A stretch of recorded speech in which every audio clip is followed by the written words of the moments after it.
Bonjour à toutes et à tous. À l'été dernier, l'été 2021, le bureau de l'IRES a été courageux puisqu'il a pris le risque de confier donc à Claude Ditry et Stéphane Gignot, qui sont là, que je salue, de nous confier une deuxième mission d'évaluation relative au positionnement de l'IRES et à l'impact de ses travaux. Ça avait été l'intitulé de la mission du rapport Doll, 7 ans plus tôt. Bon, ce sont des éléments qui, quelquefois, bousculent les structures. Voilà, donc je vais successivement vous présenter comment nous avons procédé, ensuite les principaux retours de nos entretiens et analyses, et enfin quelques préconisations issues de ces entretiens.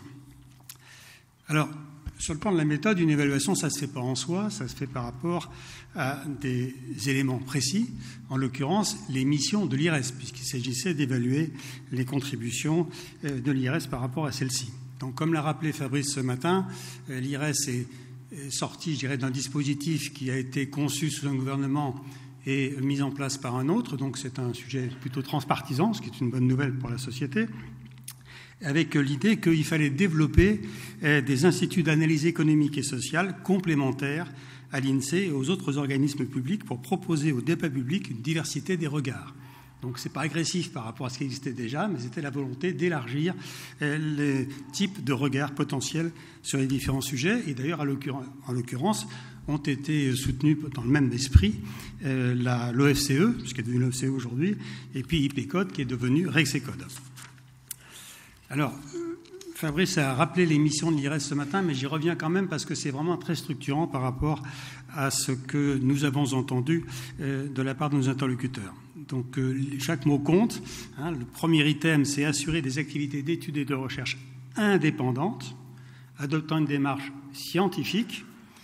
Je rappelle ce qu'a dit Jacques ce matin sur les experts d'un certain type, au service des organisations syndicales, membres de l'association, donc les 6 fondatrices qui sont représentées aujourd'hui, sur l'ensemble du champ économique et social. Ça, c'est la première partie. Deuxième partie, nourrir le nécessaire pluralisme.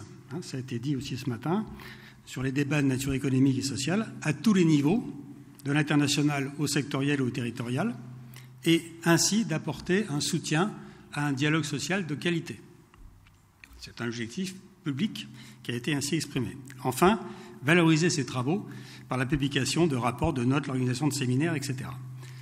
Voilà. Ceci fait donc de l'IRES une composante d'un dispositif général qui a été conçu à l'époque, qui est singulier parce qu'en France, on a un paysage syndical, ça a été évoqué ce matin, qui est nettement plus diversifié qu'ailleurs, mais là, l'ensemble des organisations se retrouvent dans ce même institut. Il est aussi original dans le monde de la recherche parce qu'il partage avec le monde de la recherche le même souci, je dirais, de la rigueur scientifique, mais en précisant que les travaux sont faits au service des organisations syndicales. C'est quand même une particularité qu'il faut bien sûr noter. Et c'est cet ensemble de facteurs qui justifie que le financement de l'IRES ait été conçu dès le départ comme étant à une grande part d'un financement public. Et donc, pour terminer sur la méthode, c'est à l'aune de ces missions que nous sommes allés interroger les dirigeants des organisations. Je les remercie de nous avoir bien accueillis à ce moment-là pour les écouter. Nous avons aussi écouté plusieurs représentants des pouvoirs publics, bien sûr, monsieur le commissaire général, mais des cabinets ministériels, des directions du ministère du Travail notamment, et puis des représentants du monde de la recherche, bien entendu. Et nous avons également régulièrement échangé avec le bureau et l'équipe et le directeur général, rencontré des membres de l'équipe, analysé les documents utiles à la mission. Vous imaginez bien de quoi il s'agit.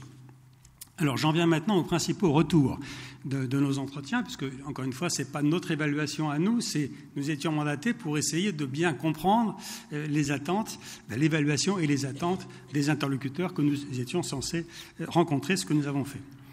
Alors, M. Margerie vient déjà de s'exprimer sur des sujets tout à fait vitaux.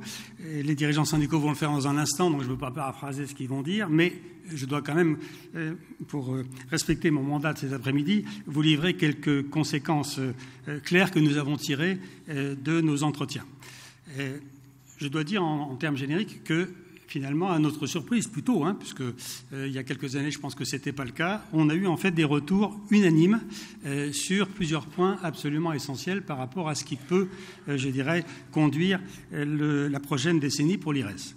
Le premier point, c'est que les missions originelles de l'IRES, qui datent d'il y a 40 ans, sont considérées par tout le monde comme toujours d'actualité. Alors, je dois noter aussi, ça nous a surpris, que nous avons rencontré plusieurs personnes, plutôt nettement plus jeunes que moi, dans les fonctions étatiques, qui ne connaissaient pas l'IRES. Ce n'est pas qu'ils ne connaissaient pas l'émission, ils ne connaissaient pas l'IRES. La bonne nouvelle, pour contrebalancer, c'est que lorsque nous avons pris le temps de leur expliquer ce que je vous dis là, ils ont dit « Ah, mais ça, c'est tout à fait bien pour aujourd'hui. » Voilà, donc c'est plutôt rassurant. Donc ceux qui connaissaient trouvent qu'il faut continuer, ceux qui ne connaissaient pas disent « Il faut y aller. » Voilà, premier point. Le deuxième point, c'est que dans le même esprit, chacun reconnaît que l'IRES est un outil originel et spécifique, avec ce que j'ai précisé tout à l'heure, qui est de favoriser les échanges entre chercheurs et militants, et d'autre part de contribuer à l'articulation entre démocratie sociale et démocratie politique.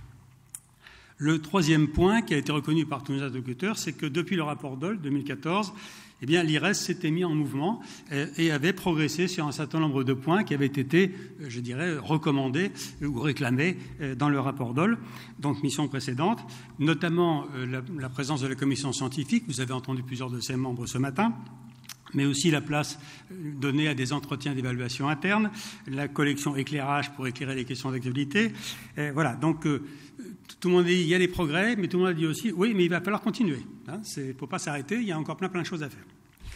Quatrième élément de constat général partagé, c'est que les travaux et les publications sont appréciés. Alors, je ne dis pas qu'il n'y a pas ici ou là des critiques sur une étude qui a été trop longue, etc., mais fondamentalement, l'ensemble des travaux est perçu comme étant utile, aussi bien pour les réflexions stratégiques des organisations syndicales, ce qui est une des fonctions premières, mais aussi pour ce que j'ai tendance à appeler les phases de confrontation de diagnostic qui précèdent des concertations ou des négociations. On parle souvent de diagnostic partagé.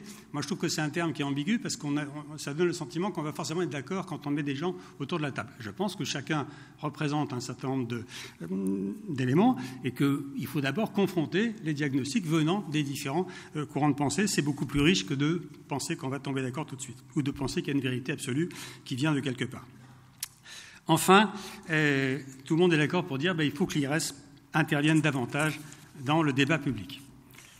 Alors, face à ça, on a repris quelques éléments du rapport Daul qui n'ont pas été suivis d'effet. J'en cite un parce qu'il reste quand même, il est un peu trivial, mais il reste important, c'est que le rapport Daul avait recommandé, en appui, je dirais, des efforts à faire, qu'il fallait relever les moyens de l'IRES pour améliorer sa capacité d'étude, de recherche, de valorisation de ses travaux, et donc son utilité. En fait, la réalité n'a pas été celle-là du tout, puisque en 10 ans, les moyens financiers ont été réduits de 20% et que les mises à disposition, qui avaient été évoquées ce matin, historiques, de fonctionnaires de l'État mis à disposition en tant que chercheurs au sein de l'IRES, ont progressivement disparu. Donc, avec la fin de ces mises à disposition, c'est 13 chercheurs qui sont en moins à l'IRES, qui n'a plus aujourd'hui que 12 chercheurs titulaires et 11 chercheurs associés. Vous voyez que par rapport à l'ensemble des sujets à traiter, même si on fait des priorités, ça fait tout de même une certaine incohérence, disons-le. Alors maintenant, j'en viens rapidement au retour du monde de la recherche. Malgré cette diminution de moyens, le monde de la recherche considère aujourd'hui que l'IRES est tout à fait appréciable, parce que ces travaux sont appréciés, parce que le monde de la recherche estime que c'est un point de rencontre intéressant entre syndicats et unités de recherche. Et enfin, c'est matériel, mais c'est important, l'IRES participe largement, avec son positionnement spécifique bien sûr, mais au maintien et au développement de capacités de recherche et donc d'un écosystème de recherche autour des questions du travail, de l'emploi, de la protection sociale, des revenus, etc., avec d'autres institutions. À titre d'exemple, entre 2013 et 2021, donc sur une petite dizaine d'années, l'agence d'objectifs, donc qui est la partie de l'IRES qui fait des travaux à la demande spécifique de telle ou telle organisation, a financé largement des unités de recherche puisque 214 chercheurs hors IRES ont contribué à 150 rapports produits par l'IRES. Deuxième exemple, dans les revues de l'IRES dont on a parlé ce matin, on a une très large présence de chercheurs extérieurs, parce que 139 articles qui ont été publiés sur la dernière décennie viennent de chercheurs extérieurs. À noter que tous ces travaux sont disponibles sur le site de l'IRES ou sur Kern. Donc voilà, en termes de valorisation, il y a encore à faire, mais il faut que vous sachiez tous qu'il y a des outils que vous utilisez peut-être pas suffisamment. Enfin, ça a été dit aussi ce matin, l'IRES s'inscrit depuis le début dans une perspective de coopération internationale avec les instituts correspondants.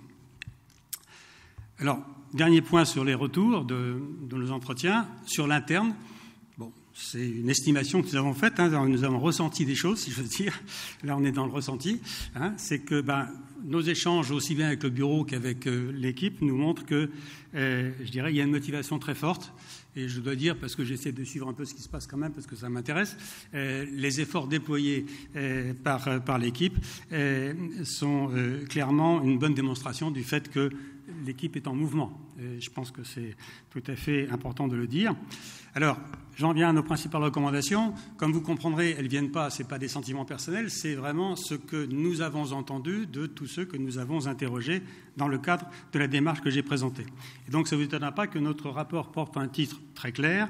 Il dit « Une convergence à saisir pour accroître les apports et la visibilité de l'IRES ». Une convergence à saisir parce que j'ai cru entendre dans les entretiens off et in qu'il y a quelques années, il n'y avait pas forcément cette même convergence. Il y a aujourd'hui une fenêtre, qu'il y a une convergence entre les responsables syndicaux sur le sujet, dans une période où, Monsieur le Commissaire général vient de le dire, il y a énormément d'enjeux très lourds qu'il faut affronter vite et bien. Donc voilà, le premier point, c'est que pour traduire ça, eh bien, nous avons 4 recommandations pratiques.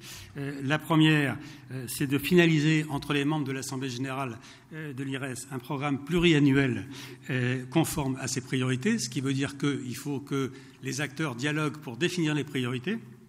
Bon, Jacques Fraissinet a très très bien expliqué ce matin dans son intervention finale ce qu'il a appelé la coproduction. Bon voilà, c'est ce que nous on appelle le double flux, c'est-à-dire qu'il faut que les organisations syndicales expriment les intérêts qu'ils ont sur tel ou tel sujet, que les chercheurs eux-mêmes qui sont dans leurs compétences puissent dire là il y a quelque chose dont vous n'avez pas parlé mais peut-être ce serait la peine de creuser, etc.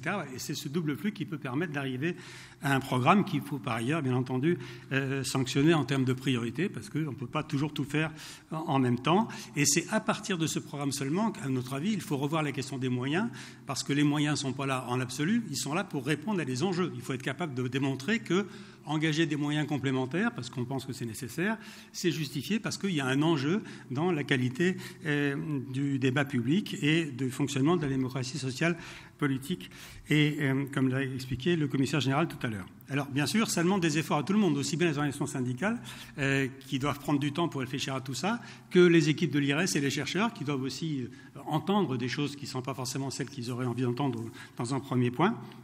Mais voilà, c'est le prix à payer, si j'ose dire, pour que le pluralisme débouche sur des approches de bonne qualité.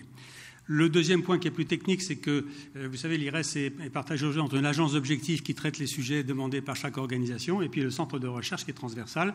Nous pensons qu'il y aurait des améliorations à faire, c'était déjà proposé par la Pordol, dans une plus grande synergie et articulation entre ces deux sous-ensembles de l'IRES. Ce n'est pas très facile à faire, mais Frédéric est à la manœuvre.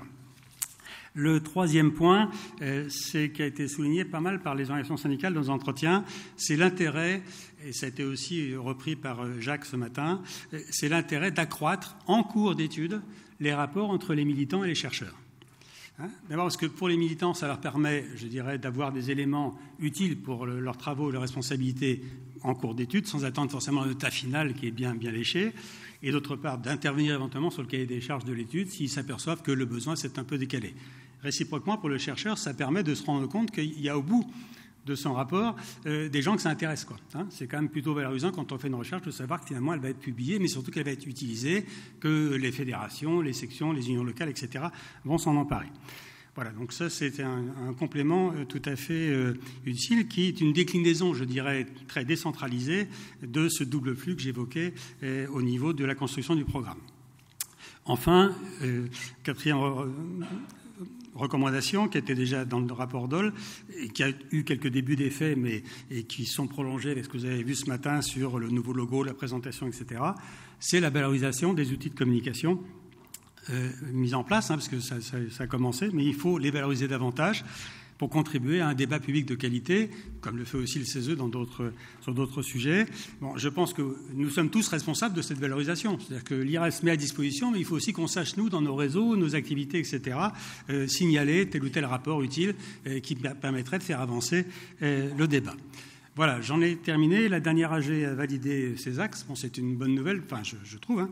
Bon, et je sais que l'équipe y travaille sérieusement, donc je souhaite un bon anniversaire à l'IRES et en espérant que pour le prochain, il y ait un rapport qui puisse encore, je dirais, montrer les mouvements et puis l'étape d'après, parce qu'il ne faut jamais s'arrêter de pédaler. Voilà, merci, bonne journée.